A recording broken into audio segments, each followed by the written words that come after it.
Dating would make things weird between us. She laughed when I confessed my feelings, so I smiled, wished her well, and started dating again.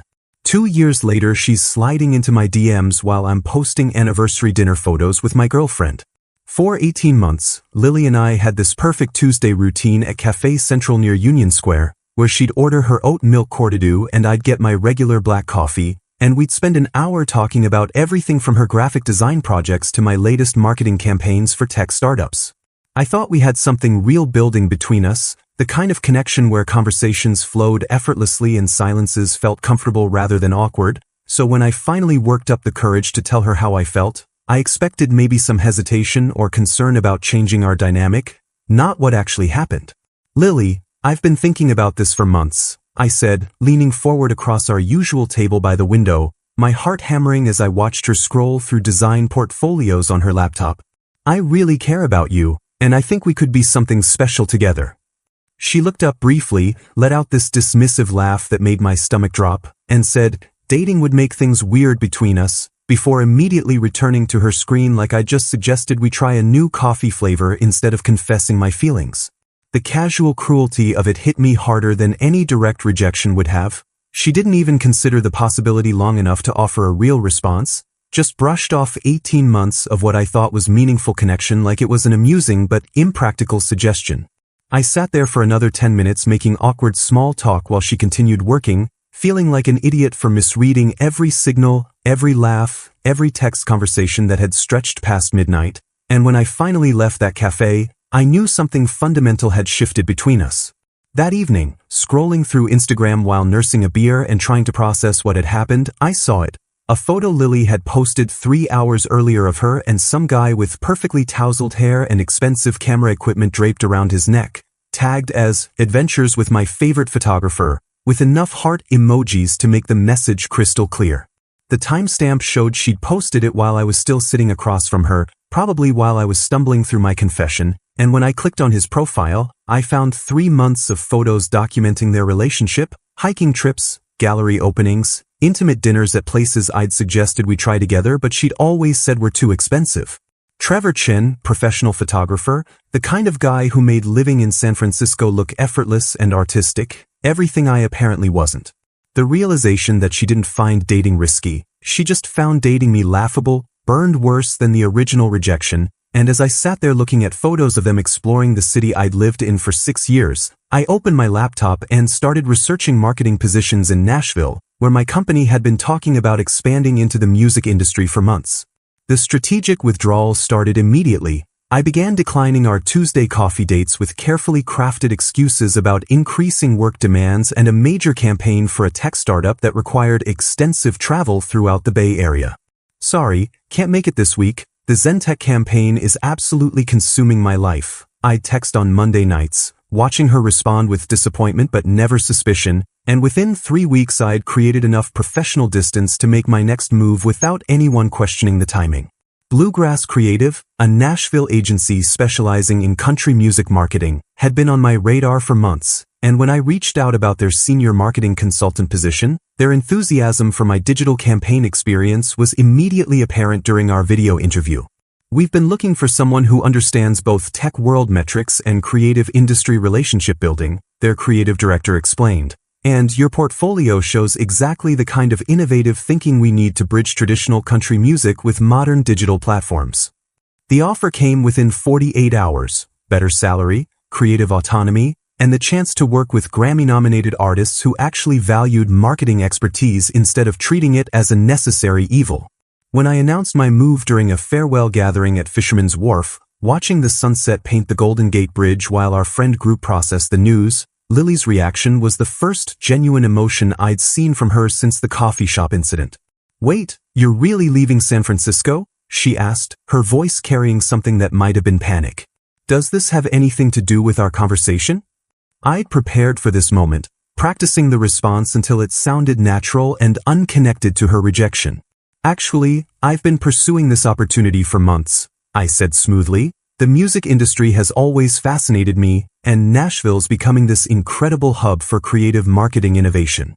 The irony hit me later when I discovered that Trevor, her photographer boyfriend, had been hired to document our farewell party. Apparently one of our mutual friends thought his artistic eye would capture the evening perfectly, not knowing he was unknowingly photographing my final interactions with the woman who dismissed me so casually. Watching him work throughout the night, directing group shots and candid moments while Lily stayed close to his side, I realized he was actually documenting the end of one chapter and the beginning of something entirely different, though none of us understood the full story yet. The photos he posted later showed me laughing with friends, looking genuinely excited about my future, and in every single image where Lily appeared, her expression seemed thoughtful and slightly troubled, like she was beginning to process what my departure actually meant for the comfortable dynamic she'd taken for granted. Nashville hit me like a revelation. Within 2 weeks, I was volunteering at the Music City Animal Rescue on weekends, joining a hiking group that explored Tennessee's state parks every Saturday, and throwing myself into Bluegrass Creative's world of emerging country artists who actually appreciated fresh marketing perspectives instead of treating consultants like necessary evils. My first campaign was for a 22-year-old singer-songwriter from Kentucky whose acoustic style needed digital strategy to reach younger audiences, and watching her streaming numbers climb from my targeted social media approach felt more satisfying than any tech startup campaign I'd managed in San Francisco. You understand the balance between authentic storytelling and data-driven targeting, my creative director Marcus explained during my third week. Most consultants either push too hard on metrics or get lost in the romance. You're finding the sweet spot. The work challenged me in ways I hadn't expected, requiring deep dives into music industry relationships while building campaigns that honored artistic integrity, and every day felt like learning a new language where creativity and analytics finally spoke to each other. Meanwhile, Lily had started texting me regularly about her photography adventures with Trevor and ongoing frustrations with her graphic design firm, apparently expecting our old dynamic to continue across 2,000 miles like nothing had changed. Trevor got this amazing assignment shooting a wedding in Napa, but the couple is so demanding about every single detail. She'd text, followed by, "My boss rejected my latest concept again. I swear he has no vision for contemporary design." At first I responded with the same supportive messages I'd always sent, but something about the distance made her complaints feel different. Less like sharing struggles with a friend and more like seeking validation from someone she'd relegated to emotional support duty. My responses grew shorter and less frequent until I was mostly just hitting like on her Instagram posts, a polite acknowledgement that required no emotional investment. The real transformation came when I met Maya at the animal shelter, where she worked as a veterinarian specializing in rescue rehabilitation, and our first conversation felt fundamentally different from any interaction I'd had with Lily. "So you're the marketing guy who's been helping with our social media strategy," Maya said, looking up from examining a recently rescued beagle mix. "I've been following your posts about the dogs we've placed. You really understand how to tell their stories without making it manipulative." Instead of talking about her problems or seeking sympathy, Maya asked detailed questions about campaign metrics and conversion rates, then shared passionate explanations about animal behavior and rehabilitation techniques that made me genuinely curious about her world. "This little guy came from a hoarding situation, but watch how he responds to positive reinforcement," she demonstrated, and I found myself staying 2 hours past my volunteer shift just listening to her explain canine psychology with the same analytical precision I brought to marketing strategy, except her work actually saved lives instead of boosting engagement rates. What developed between Maya and me felt like discovering a completely different language for human connection. Our relationship built organically through shared Saturday morning volunteer shifts and weekend explorations of Nashville's music venues, where Maya's photography skills rivaled anything Trevor had posted on social media, except she captured moments instead of manufacturing them. "I love how you explain the marketing psychology behind artist branding," Maya said during our third month together, as we listened to live music at the Bluebird Cafe. "It's like veterinary behavioral analysis, but for human emotional responses." She understood my work in ways that made me better at it, attending industry networking events where her genuine curiosity about creative campaigns impressed even seasoned music executives who usually dismissed marketing consultants as necessary annoyances. Maya's veterinary practice flourished as she opened Music City Rescue Rehabilitation, a clinic specializing in traumatized animals that quickly became Nashville's premier destination for rescue organizations throughout Tennessee, and watching her transform broken animals into trusting companions reminded me daily that healing was possible when someone actually cared about the outcome. My own career reached new heights when I landed campaigns for two Grammy-nominated artists, a folk duo whose authentic storytelling needed digital strategy to reach younger demographics, and a country rock crossover artist whose fanbase required careful cultivation across multiple platforms. Ben gets the balance between artistic integrity and commercial viability, the folk duo's manager explained to Music Industry Weekly. He doesn't try to change the music, he finds the right audience for what already exists. Maya celebrated every client's success like it was her own achievement, offering marketing insights from her veterinary business experience and never competing for attention or making my victories about her somehow, which felt revolutionary after years of friendships where support came with hidden resentment or expectation. Through our San Francisco friend group's social media updates, I learned that Lily and Trevor's relationship was becoming increasingly volatile, with friends posting subtle hints about dramatic arguments and Trevor apparently feeling threatened by Lily's tendency to compare him unfavorably to friends who really understood her creative ambitions. She keeps bringing up this marketing guy who moved to Nashville, one mutual friend mentioned during a video call. Trevor's getting pretty tired of hearing about how supportive and insightful Ben used to be. The irony was absolutely perfect. She dismissed my feelings as impractical but now used our connection as a weapon against her actual boyfriend, proving she'd never valued what we had until it became unavailable. The most satisfying discovery came when Maya noticed unusual LinkedIn activity on my professional profile. "Someone's been viewing your updates obsessively," she observed, showing me the analytics that revealed multiple weekly views from Lily's account on every post about my Nashville success, Grammy campaign results, and industry recognition. While I was building a career she'd never thought I was capable of, Lily remained stuck at the same graphic design firm where she'd complained about lack of creative freedom for 2 years, her portfolio showing no growth or evolution, just the same corporate branding projects she'd been lamenting during our coffee shop conversations 18 months earlier. 2 years after leaving San Francisco, I was reviewing campaign analytics for a platinum-selling country artist when our office manager announced I had a visitor, and there stood Lily in Bluegrass Creative's lobby, looking polished but slightly out of place in her San Francisco designer aesthetic among Nashville's more relaxed creative professionals. "Ben, I can't believe I found you," she said with practiced surprise, though the fact that she'd located my specific office in a city she'd never visited suggested considerably more research than casual coincidence. "I'm here for a graphic design conference downtown, and I remembered you worked somewhere in Music Row, so I thought I'd try to track you down." The explanation felt rehearsed, especially since Nashville's design conference scene wasn't exactly known for attracting West Coast firms, but I maintained professional politeness while internally noting how she'd somehow pinpointed my exact workplace among hundreds of creative agencies in the area. Lunch at Bourbon Steak on Music Row felt surreal, sitting across from someone who'd occupied so much mental space 2 years earlier, now feeling like a pleasant but distant acquaintance whose problems no longer affected my emotional equilibrium. "So tell me everything about Nashville life," she said, leaning forward with the same intensity she'd once brought to complaining about her job, but I found myself mentioning Maya naturally throughout the conversation, describing our weekend hiking adventures and her veterinary clinic's success with rescue rehabilitation programs. "Maya sounds lovely," Lily said, her smile tightening slightly. "But don't you miss the energy of San Francisco? The cultural sophistication? The real opportunities?" The condescension in her voice reminded me exactly why I'd felt so small during our friendship. Her assumption that Nashville represented some kind of professional downgrade rather than the career breakthrough it had actually become. "Nashville is exactly where I belong," I said with finality that seemed to catch her off guard. "The music industry here values authentic creativity over manufactured trends. My clients actually respect marketing expertise, and I've built something meaningful with someone who sees partnership as mutual support rather than convenient emotional labor."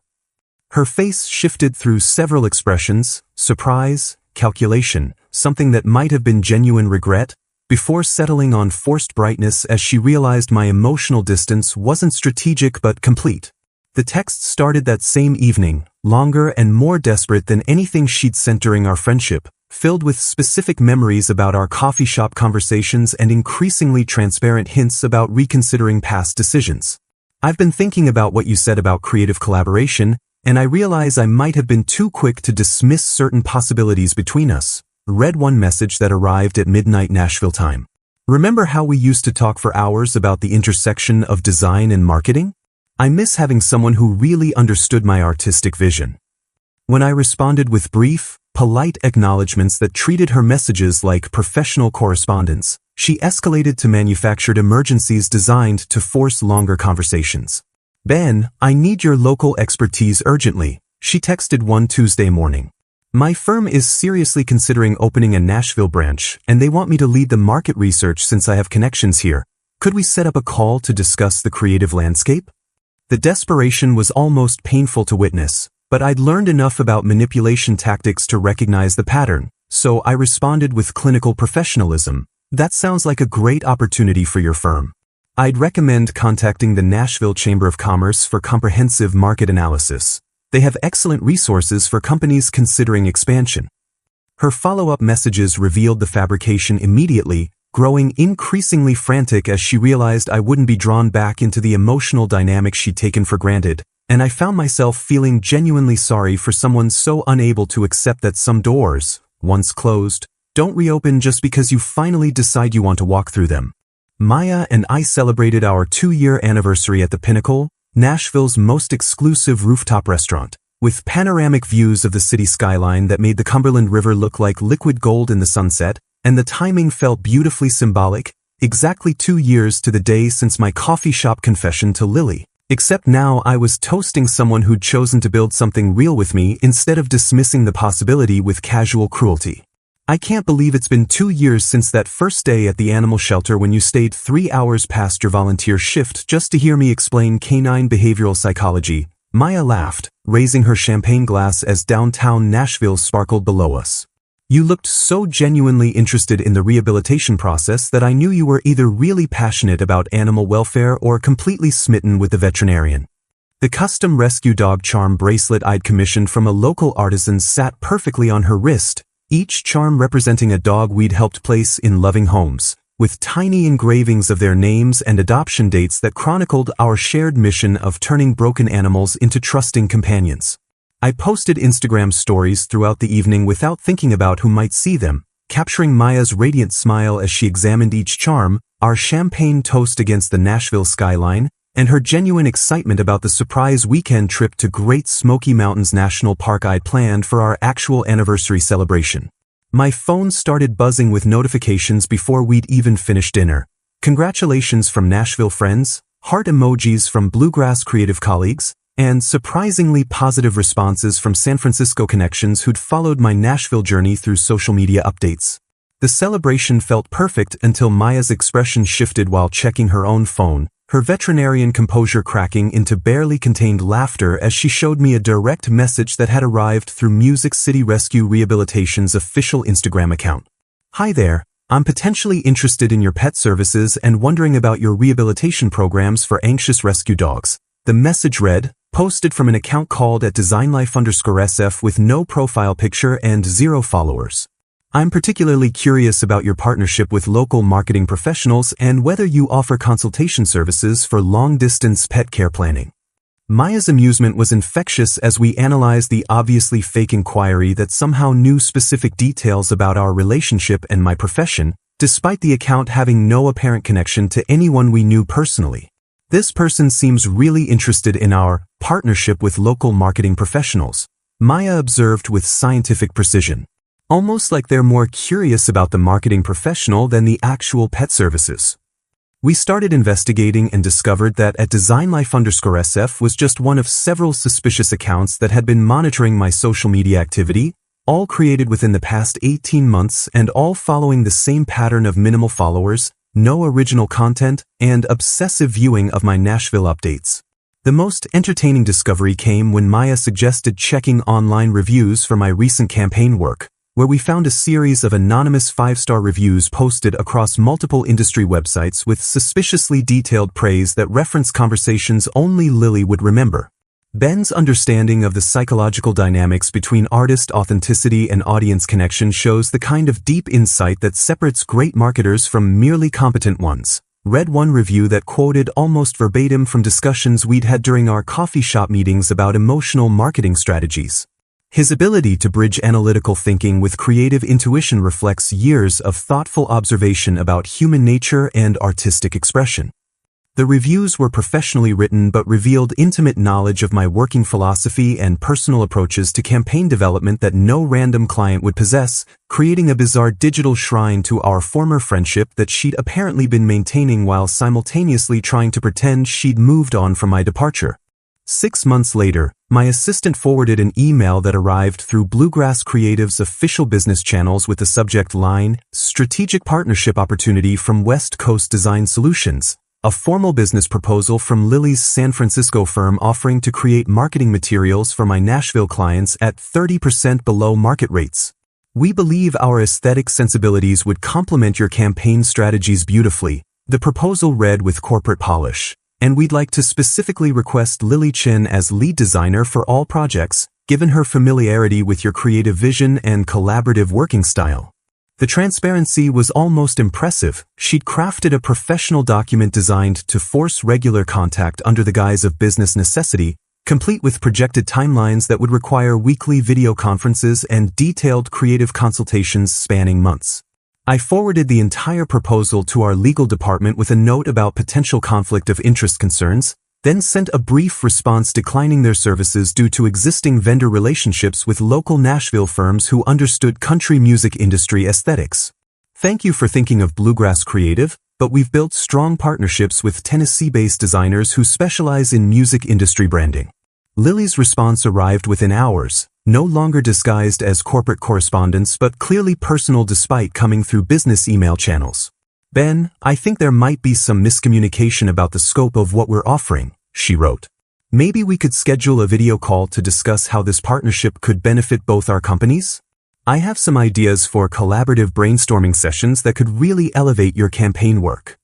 When I didn't respond, the emails escalated into increasingly desperate attempts at professional manipulation, suggestions for creative consultations, offers to fly to Nashville for in-person meetings, and detailed analyses of my recent campaigns with recommendations for design improvements that would require her ongoing involvement. I implemented complete digital boundaries by having my assistant filter all communication from her firm through our office management system, removing any possibility of direct contact while maintaining professional courtesy through intermediary responses. The final escalation came when Maya called me at work, her voice carrying a mixture of amusement and concern that immediately got my attention. "Ben, something weird happened at the clinic today," she said. "We received a cashier's check for $5,000 with an anonymous donation letter suggesting the donor hopes our partnership with local marketing professionals continues to flourish and that our rescue work inspires creative collaboration for years to come." The letter was typed on expensive stationery with no return address, but the phrasing felt unmistakably familiar, specifically the reference to creative collaboration and the oddly specific hope that our partnership would continue, language that echoed Lily's recent business emails almost exactly. She'd escalated from digital stalking to attempting to buy her way back into my life through the woman I loved, trying to force gratitude and connection through Maya's veterinary clinic that she couldn't achieve through direct contact with me. That evening, I sent one final message to Lily's personal email address, making my position absolutely clear with the kind of direct communication that left no room for misinterpretation. "Lily, any further attempts to contact me directly or indirectly, including through business proposals, anonymous donations, or third parties, will be considered harassment and reported to appropriate authorities. I've moved on completely, built a life I love with someone who values me, and I need you to respect that finality." I blocked her across every platform, implemented additional security measures for Maya's clinic, and felt genuinely relieved when weeks passed without any suspicious activity, finally free from someone who'd taken 3 years to realize she dismissed something valuable and would apparently spend forever trying to reclaim what she'd never actually wanted in the first place.